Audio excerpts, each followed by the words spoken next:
Hey y'all, hope y'all are doing well. I am back with another video blog post. In this post, I'm going to be talking more just about our identity, how God can use us, how that relates to relationships, and just our faith and taking risks in life. For starters, I actually, prior to doing these videos, I try to pray and make sure that it's God's words and not my own. And I just wanted to let y'all know, I think that sometimes we wait to utilize our voice or utilize what God is teaching us until we feel like we've arrived at this really wonderful, perfect place in life. But I actually wanted to start doing these videos while I was still single, while it was very clear that the only way I would know about the goodness of love and relationships and our identity is because of God and not because of any other person in my life and having this great romance. There's a quote that I heard before from one of my pastors that I love, and it says that God does not call the qualified, He qualifies those who He calls. I am very much one of those people. I am not qualified by any means, but God has called me. In fact, if there's any area of my life where it's hard to not get emotional, but where I've maybe experienced the most brokenness in my life is through romance and relationships and my struggling with my own identity. And so the reality is I feel like God has called me because any goodness, any healing I have in this area of my life is because of Him. And so I can't take any credit for it. So with that, I hope that we can all continue to grow and learn in this area. With that being said, I'm going to start out with a Bible verse for us from 2 Corinthians 4. Again, it's the Message version of the Bible because I just love how relatable the language is to our current day and age.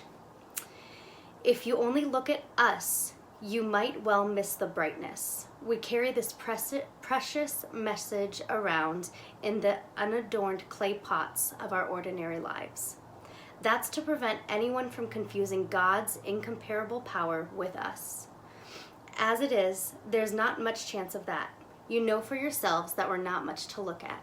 We've been surrounded and battered by troubles, but we're not demoralized. We're not sure what to do, but we know that God knows what to do.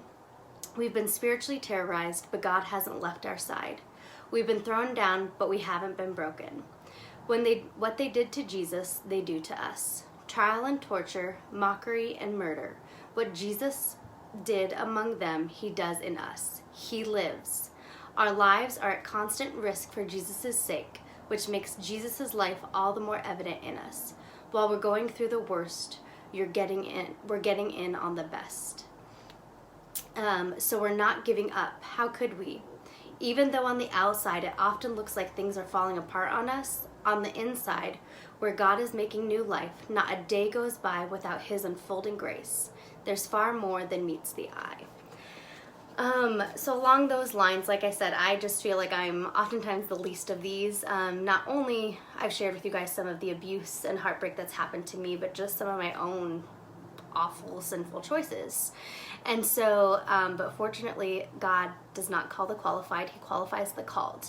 With that being said, I think one of the biggest hindrances in our Christian faith, two things: perfection and judgment.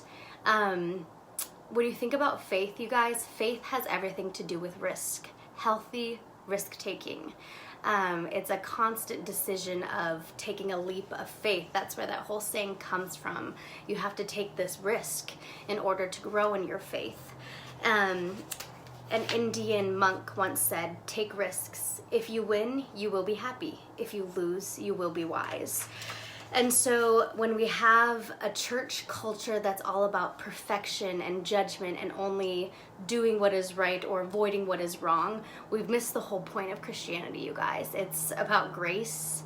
It's about redemption. It's about God taking the worst of us and healing us to wholeness and goodness to Him. If you are someone who, just like me, feels like you are the very least of these, just know that you're in really good company. Majority of the people in the Bible who God called were very much the least of these in society.